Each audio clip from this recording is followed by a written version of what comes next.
Unfortunately, it's looking really bad for Lil Baby, and as I'm going to show you, the police have already been looking very closely into his operation, and this is just going to be the cherry on top, unfortunately, for prosecutors that have been coming for 4 people. Lil Baby is facing some heavy legal smoke right now after an alleged shooting involving NFL player Keion White. He's finally been pushed to speak out publicly to try and clear his name. But from the looks of it, the feds may already be closing in. Before we even get into what Lil Baby said, let me walk y'all through the full backstory so this actually makes sense. Cause bro, this whole situation is insane. And I'm telling you now, this could seriously be the beginning of the end for Lil Baby as we know him. And yo, before we dive headfirst into this madness, make sure you tap that subscribe button, because we're about to unpack details the mainstream media keeps skating past. No cap, this story is layered. Strip clubs, NFL money, federal attention, and street politics all crashing together in one night. Y'all not ready, Dot? First, let me explain exactly who Keion White is for anyone who don't follow football like that. This ain't just some random guy. We're talking about a 27-year-old NFL defensive end, standing 6 feet 4 inches, weighing around 285 pounds of straight muscle. This man gets paid millions to put people on the ground for a living. The San Francisco 49ers had just traded for him from the New England Patriots back in October, and he was in the middle of a breakout run.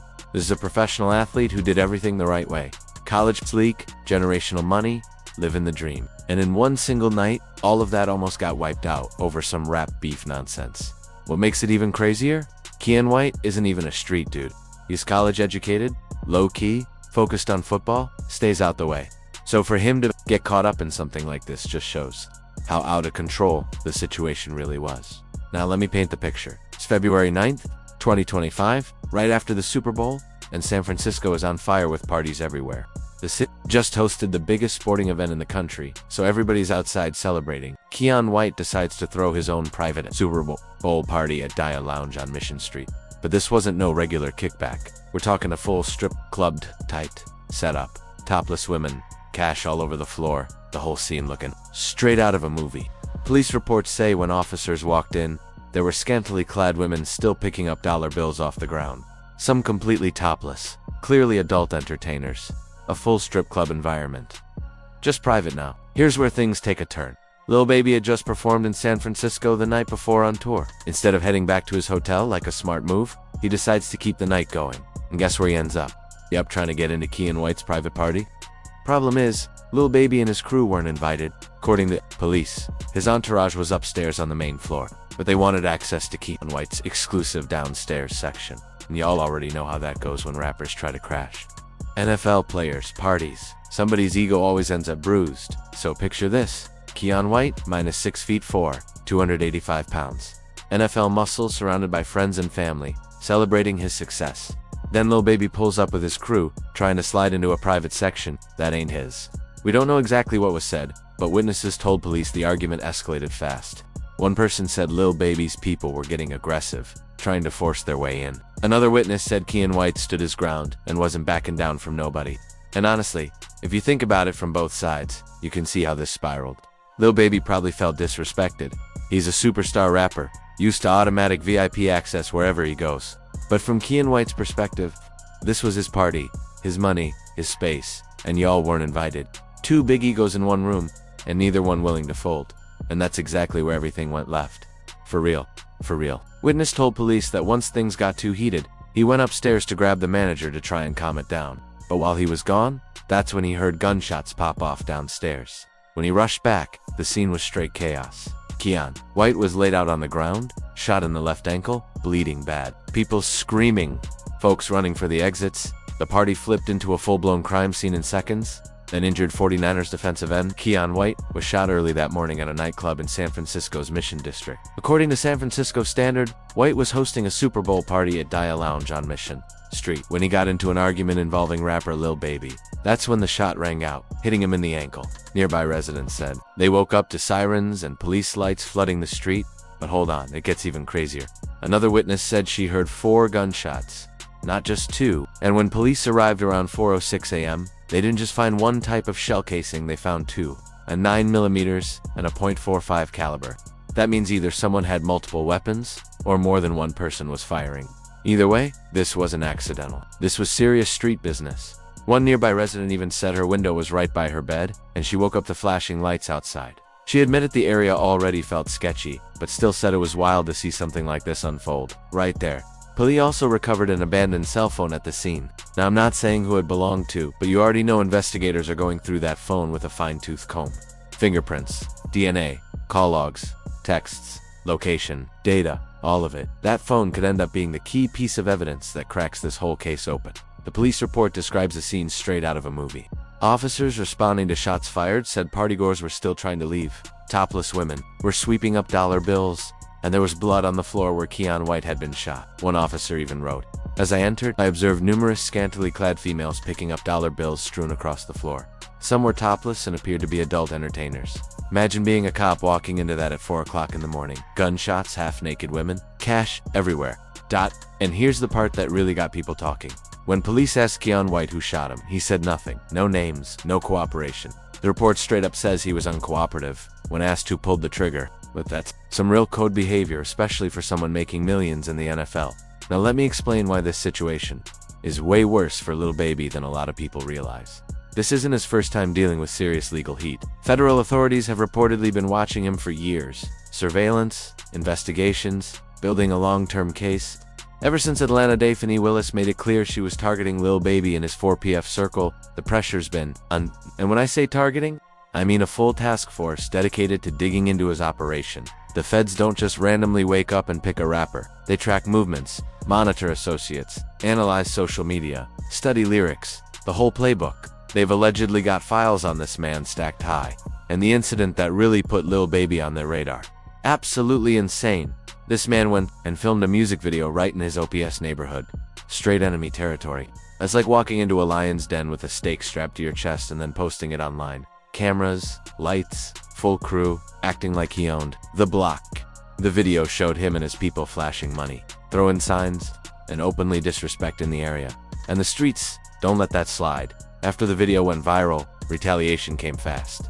The ops spun the block looking for payback, but instead of hitting Lil Baby or his crew, 2 innocent teenagers got caught in the crossfire. A 16-year-old and a 17-year-old lost their lives.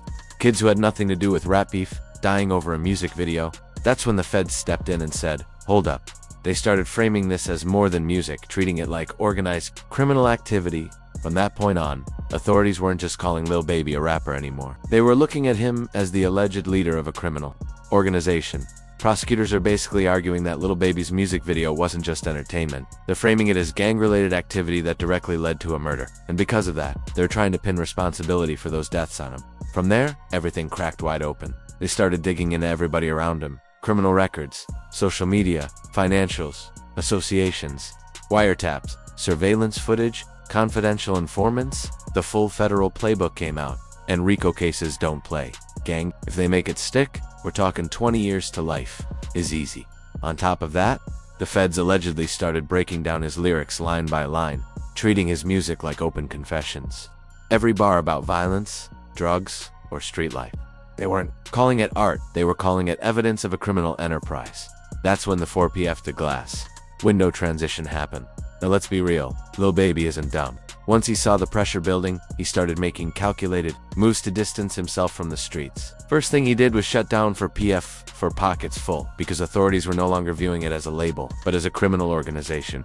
Then he rebranded with a new label, Glass Window. And nah, that name wasn't random. The whole idea behind it was transparency. Like, I've got nothing to hide. Everything's clean, everything's legit. You can see straight through it. That was his message. He also switched up his image heavy. No more posting guns and reckless stuff. Instead, it was business deals, charity work, family moments. He was trying to show growth. He was trying to show he'd evolved from a street rapper into a legit businessman. He also started cutting ties with what people call crash dummies, the ones who make dumb moves and bring heat on everybody. He cleaned house, distanced himself from people too close to street activity, and started surrounding himself with professionals, real managers, accountants, lawyers, people who know how to move in legal spaces. On paper, it all looked smart. Real estate investments, restaurants, legit businesses, everything set up to show clean money. But here's the problem. Ganged out once the feds already got you in their sights. It's almost impossible to shake that spotlight. And this San Francisco shooting that just handed them more ammo. Now let's talk about why this incident could really be the nail in the coffin. When an NFL player gets shot, you're not just dealing with local police anymore. You've got multiple agencies, multiple jurisdictions, and unlimited resources getting thrown into the mix. First off, the National Football League is involved. This is a multi-billion-dollar machine that protects its players like assets. If one of their guys gets shot, they don't sit back. They've got their own investigators, security teams, and direct lines to law enforcement. Then you've got the San Francisco. They just traded valuable assets for Keion White, and now that investment might be in jeopardy. They're going to want answers, and they've got money and influence to push for them. You even had the mayor of San Francisco speaking publicly. Daniel Lurie said, "Any violent incident like this is unacceptable and confirmed." He'd already spoken with SFPD and Fournier's leadership. Once the mayor is personally looped in with NFL execs, you already know this isn't getting brushed aside. And here's what really pushes this into federal territory. This happened across state lines. Lil Baby is from Atlanta. The shooting happened in California, and it involves the NFL interstate commerce. That alone opens the door for federal jurisdiction, meaning the Federal Bureau of Investigation can step in. From there, they can tie this shooting into an existing RICO investigation and argue it's part of a broader pattern. Multi-state operation, organized structure, violent acts, threat to public safety. That's textbook Rico with. They could also claim the shooting was done to protect reputation, send a message, or maintain street credibility. All things that conveniently fit into a racketeering case. Legally, this puts Lil Baby in a nightmare scenario. Criminally, you're looking at attempted murder, assault with a deadly weapon, conspiracy, weapons charges, and potentially RICO. In California, attempted murder alone can get you 15 years to life. Stack that with everything else, and you're talking decades. Civil side might be even worse. Keion White could sue for lost earnings, medical costs, pain and suffering, punitive damages, millions on millions. The Foreigners could also sue for the loss of their investment if his career is affected. That could turn into tens of millions real fast. That's why Lil Baby went into full damage control mode and spoke publicly. His career was changing by a thread. But here's the catch. Anything he says can be used against him. Deny it? Kimaz might say otherwise. Admit he was there. You're admitting involvement. Claim self-defense. You're still admitting to shooting an NFL player. Say nothing. Public opinion turns on you. It's a lose-lose. His lawyers probably want silence. His PR team probably wants a statement. And those two strategies don't mix. Meanwhile, the industry is likely backing away. Labels don't want the smoke. Venues might cancel shows. Streaming platforms could quietly distance themselves. Radio might slow the spins. And let's be honest, the NFL has more power than any rapper. If they want pressure applied, it happens. We've seen this movie before. Artists get blacklisted, tours vanish, endorsements disappear, and they turn into cautionary tales. And then there's the street politics. The Bay Area is in Atlanta. Different rules, different power structures, different history. You can't roll in from out of town and cause problems without consequences. San Francisco and Oakland don't play about disrespect, especially from outsiders. Lil Baby may have pulled in Atlanta, but out there, he's just another rapper who crossed the line. And the streets don't forget that. So what's next? Based on everything out there, it's not looking good. The feds likely already have enough from Atlanta to move forward, and this shooting just strengthens their hand. If RICO charges drop, it's dominoes. Smaller players get pressure, deals get offered, and everything starts collapsing inward. If it goes to trial and he loses, his life is on the table. If he takes a plea, 15 to 20 years minimum, either way, the career is done. And that's the real tragedy. Talent, money, fame, millions of fans, generational wealth, all of it on the line. Over street ties that never let go. But what do y'all think? Is Lil Baby cooked? Or can he beat this? Because this could go down as one of the biggest falls from grace in hip-hop history. And trust me, this story is far from over.